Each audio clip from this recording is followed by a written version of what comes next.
Bismillahirrahmanirrahim. Assalamualaikum warahmatullahi wabarakatuh. Bapak-bapak, ibu-ibu, mas-mas, mbak-mbak, khususnya adik-adikku sekalian yang dirahmati Allah dimanapun Anda berada. Kembali di IIP Channel bersama saya, IIP Wijayanto. Kali ini kita akan membahas tema mantan tega mengkhianatimu, maka orang ketiga juga akan mengkhianati mantan. Apa yang muncul di dalam benak kita ketika mantan mengkhianati kita? Banyak orang kemudian membisikkan doa atau hatinya berbisik ya, meskipun dia tidak mengucapkan doa itu dengan lisannya. Jadi ketika orang berdoa kan, kalau kita ya berdoa itu dengan lisan. Tetapi sesungguhnya tanpa kita sadari, apa yang ada di dalam hati dan pikiran kita itu juga adalah doa ya. Jadi ketika kita membisikkan ya, semoga mantan merasakan juga pengkhianatan ini, penderitaan ini, dan seterusnya. Nah, maka itu akan terjadi ya, insya Allah. Karena apa? Karena orang yang terzolimi itu kan sangat dekat dengan Allah. Tidak hanya doa dengan lisannya yang Allah dengarkan, tapi juga suara hatinya, bisikan hatinya Allah dengarkan. Karena itu kita diajarkan wattaqi da'watal mazlum fa innahu laisa bainahu wa bainallahi hijab.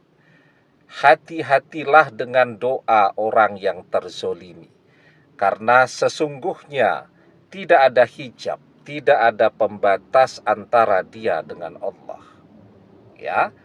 Nah, jadi yang kita bisikkan dengan hati kita itu Allah dengarkan dan akan Allah kabulkan. Sehingga itu kenapa ada begitu banyak mantan yang mengkhianati, dia pun merasakan dikhianati. Ya. Sebabnya tentu yang pertama tadi, karena faktor doa dari orang yang sudah dia khianati. Nah, yang kedua, orang ketiga sebenarnya tanpa kita berdoa pun itu akan mengkhianati mantan. Kenapa demikian? Karena kita bisa melihat dari cara mantan menampilkan dirinya, mencitrakan dirinya, maka seperti itu pula lah orang ketiga yang akan mendekat kepada mantan ya. Yang paling sering sih kalau di media sosial kan dua ya. Orang mencitrakan dirinya kaya atau mencitrakan dirinya menarik gitu ya, punya penampilan yang ganteng atau yang cantik. Nah, maka kadang-kadang kita lihat tuh orang kalau mau memposting foto di Instagram itu ribet lah. Pokoknya harus dapat fotonya yang paling bagus, habis itu diedit-edit dan seterusnya. Nah, maka dengan dua model pencitraan ini ya, mantan misal tadi, yang kedua dulu, mencitrakan dirinya cantik atau ganteng. Maka mudah kan, siapa yang akan datang mendekat kepada dia? Siapa yang akan datang ngajak berselingkuh? Jawabannya adalah orang-orang yang penuh dengan hawa nafsu. Ya. Apa yang dia cari? Misal ya, yang menampilkan diri ini seorang laki-laki kan, ganteng, pamer otot ya, fitness, atletis dan seterusnya. Fansnya juga itu adalah wanita, pemuja, laki-laki yang punya penampilan seperti itu. Mulai kenalan dan seterusnya. Dan terjadilah perselingkuhan.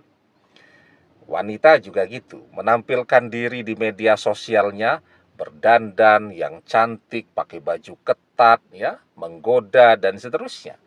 Maka siapa laki-laki yang akan datang mendekat? Ya, pemujanya juga adalah laki-laki yang selalu mencari kepuasan hawa nafsu, yang selalu mencari kepuasan syahwat. Nah, dan kepuasan syahwat itu tidak ada puasnya, ya. Nanti begitu sudah dia merasa jenuh, ya, maka dia akan mengkhianati. Dia akan selalu mencari seseorang yang baru, yang lebih menarik, yang lebih menggoda, yang lebih muda, dan seterusnya. Begitu juga yang pertama tadi, mencitrakan diri sebagai orang kaya. Maka siapa yang akan datang mendekat? Tentu orang yang matre, ya. Karena yang dia cari duitnya. Dia tidak peduli orang ini misal sudah punya suami atau sudah punya istri, ya, karena bagi dia yang penting duitnya. Dan ketika duitnya habis, dia akan mengkhianati. Atau ketika dia menemukan seseorang yang lain yang duitnya lebih banyak daripada mantan, dia akan mengkhianati.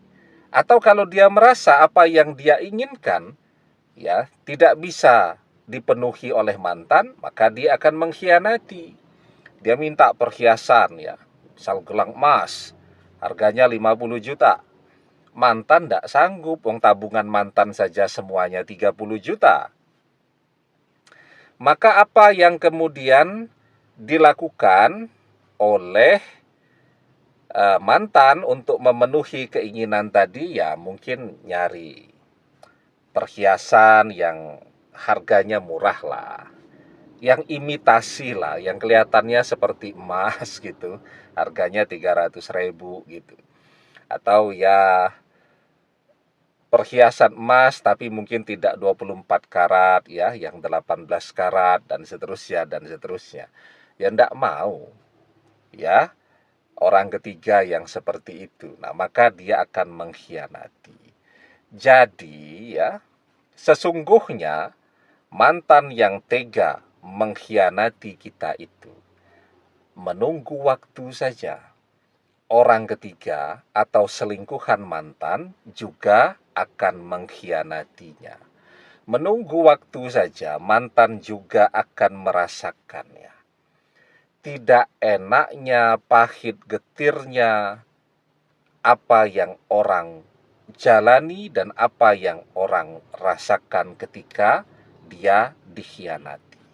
Nah, maka itu kenapa kita diajarkan untuk selalu belajar bersyukur dengan apapun yang Allah berikan kepada kita.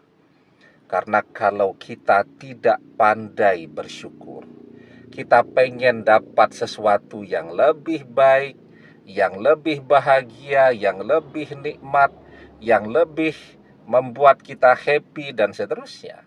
Tapi justru sebaliknya, yang akan kita dapatkan azab dunia.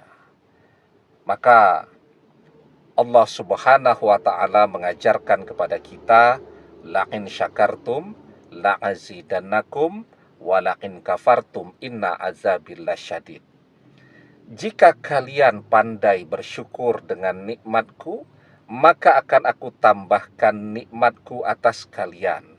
Tapi jika kalian tidak pandai bersyukur, maka sesungguhnya azabku sangat pedih, ya. Mantan tidak pernah bersyukur dengan segala pengorbanan kita. Tidak pernah bersyukur dengan kehadiran kita di sampingnya. Maka mengkhianati kita. Mantan tidak akan pernah menemukan kebahagiaan, tega mengkhianati kita. Menunggu waktu saja, mantan pun akan dikhianati. Demikian, semoga bermanfaat. Wallahu a'lam bissawab, billahi taufik wal hidayah. Assalamualaikum warahmatullahi wabarakatuh.